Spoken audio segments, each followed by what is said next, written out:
Hey, hey, hey, hey, hey, and we back at it again. Okay, so today I'm going to try making my own grain bag. So what I did was I got a mix of wild birdseed, right? So I'm using a variation of things. So it's going to be a mix of PGT and a mix of Willie Mike Code TTF. And I'm going to do a couple of different methods because I don't have a pressure canner and I'm not about to invest in one because y'all know I'm new, starting out for the first time. But I do have a pressure cooker because, like I said, I'm a sister girl and I cooks. So we're going to try two in here in the pressure cooker. And then again, I'm a sister girl and I cook. So I already had this big ass pot here and we're going to make use of it, okay? So this is what I got going in here. I got a stainless steel pot on the bottom, if you guys can see, and a stainless steel colander to keep my bags out the water, okay? So, of course, I'm just getting everything prepared because we got a little ways to go before we get to this part, but I'm just showing you guys my setup. So this is the big ass pot setup. I guess we can call it big ass pot tech, and this is pressure cooker. I wanted to try the oven pasteurization method that PGT demo, but of course I'm rushing. It's Saturday. I got things to do. Got into Walmart and forgot to get my goddamn heavy duty aluminum foil. Okay, so now like I said, here's a mixture of bird seed. I already hydrated it. I got it soaking. I'm about to dry it out. So I saw a method. They had a baby screen, one of those safety gates. I wasn't investing in that, so I just bought an old-fashioned window screen, if you can see that. And I'm gonna put some paper towels down and let it dry over the sink. Okay. Like I said, I'm new at this, so don't ask me about measurements. I have, I would say maybe about 6 pounds in here. Well, no, I probably started out with, again, don't be mad at me. I'm a sister girl. We eyeball things. We measure nothing. We measure nothing. So, I took 4 small metal bowls full and put in here, and a half a cup, well, a half of one of these of water. This is bigger than a cup. This is a Dollar Tree mixing bowl. And I actually like this bowl because you see these little handles. It allowed me to drain off the excess water right into the bowl. So I have it sitting here now, and it feels good. It's too moist to use, of course, at this point in time, but that's why we have our screen. So what I'm using are these grow bags. I got them on Amazon. They are not unicorn. However, they say they have a 0.2 micron filter. So that's good for grain spawning. And this is what I'm going to use. So right now, I'm going to dry these grains. So if any of you guys have seen any of my other videos, you know I'm a firm believer in let spirit be thy guide. So this is the window screen setup. I have 2 layers of paper towels going across the bottom and these 3 layers on top. So we're about to spread out our grain now, okay?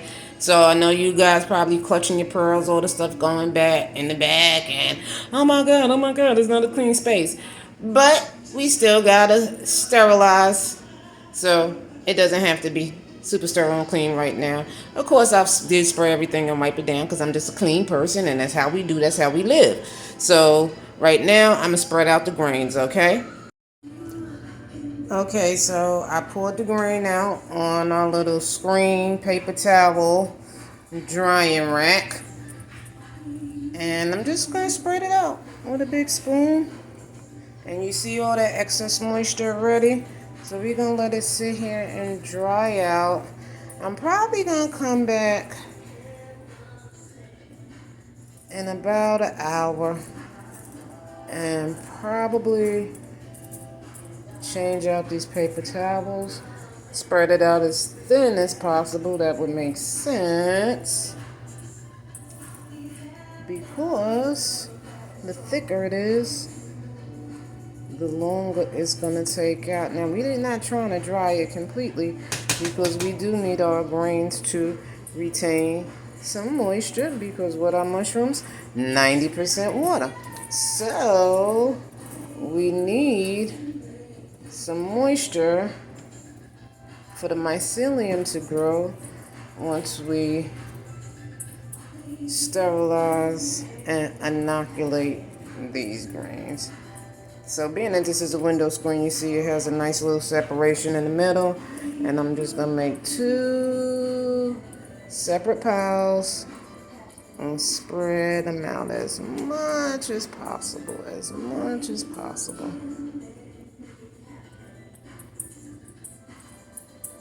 Okay, so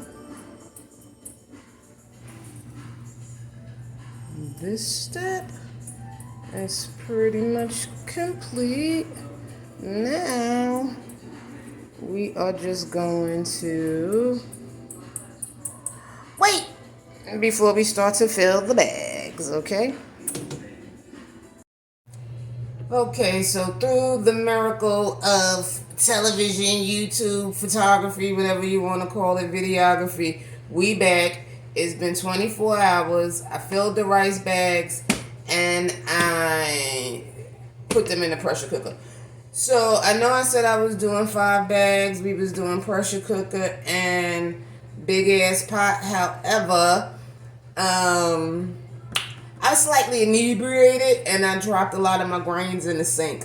So I was only able to get 3 bags out. I did 2 in the pressure cooker because I figured this was more tried and true and it was going to get us the best results. So I definitely wanted to do the most in the pressure cooker. And I actually did 1 here in gas pot. Okay, so I filled the bags. I let them pressurize for 90 minutes.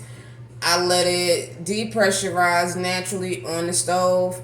Here we are, next day. Let's see what we looking like.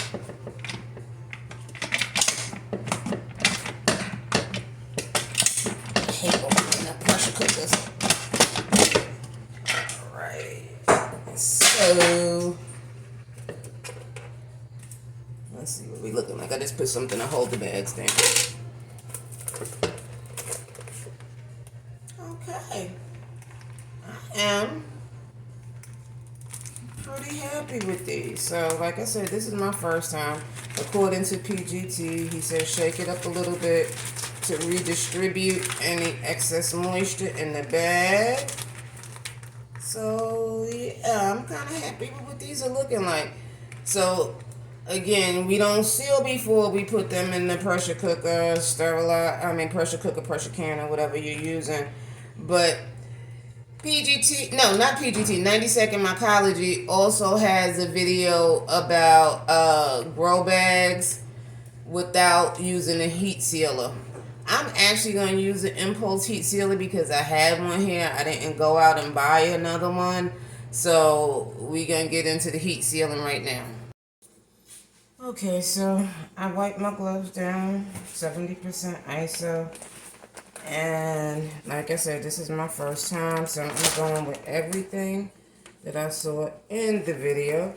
And the first thing that they did on 90 Second Mycology was wipe the excess moisture off the bags. Okay, so the bags aren't sealed, but the sterilization process created a vacuum in the bags. So I'm just wiping off any excess moisture, okay? And like I said, I actually had an impulse sealer here. Did not go out and buy a new one. However, it's been so long since I used it. And just also to keep in mind, my bags are a little bit smaller. I was watching Willie Michael Trip Team family, and he says he sticks to 2 pounds, and they'll do grain to grain transfers to get up to the 5 pounds. He said because the more you use, is a likelihood that the middle portions might not get sterilized. So that's what I'm gonna do, because like I said, I'm new. I have 1, 2, 3, 4, 5 bins going. One is in fruiting, one I'm gonna put into fruiting tomorrow, and another one I'm putting in the fruiting Wednesday. And knock on marble, I have not had any sign of contamination. So we want to keep that going, and I don't want to risk contaminating my grains, okay? So this is why I am going to use the Impulse Sealer. But they also have a video on 90-second mycology using unicorn grow bags without an Impulse Sealer. So like I said, it's been some time since I used this. I used to use it when I made my cannabis edibles. So I'm just going to take a empty bag and do some test seals.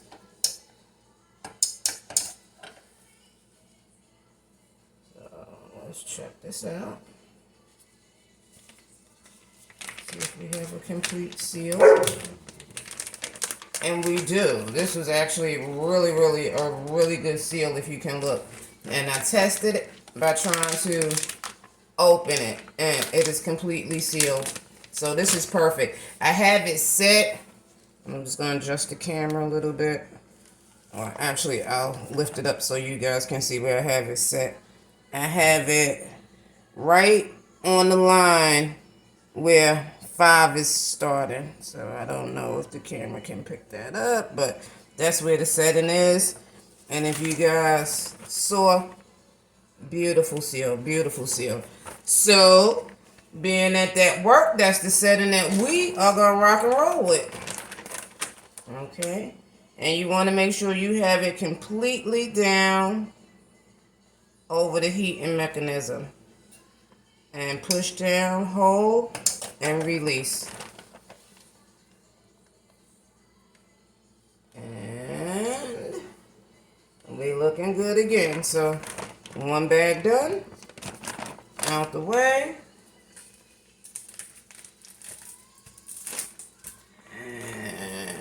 We're going to do the next one.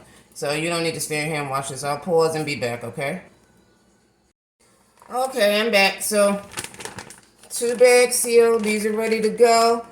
I was about to seal my last bag because, like I said, I didn't do 5 because I actually dropped some of my grain in the sink when I was drying it. Clumsy me.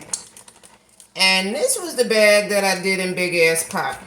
So yesterday I was on some mad scientist-ish trying to step up my game. So I started another bin yesterday, spawned the bulk, and tried my hand at making a slurry. So before I seal this one, we're going to add this to our grain mixture because I just want to see what happens. I'm interested in knowing. So like I said, I'm new, so I have not bought any Petri dishes. I do have some agar after my first flushes come in. I'm gonna try playing with that, but I was just noticing there was so much nice mycelium left in these bags. I'm like, let me try to make a little quick slurry with just some sterile water. So I don't know if you guys can see all the nice live mycelium that's in here currently, but we just gonna dump this on in our grain bag and see what it do, right? And it's not too much water in here because I didn't want to overly increase the moisture content in the bag. And I'm going to give the inside a quick wipe just to get a little bit of this excess moisture off the bag before we seal. And that's it. I'll keep you guys updated. Thanks for watching. And please make sure if you like, you subscribe, okay? Click the subscribe button.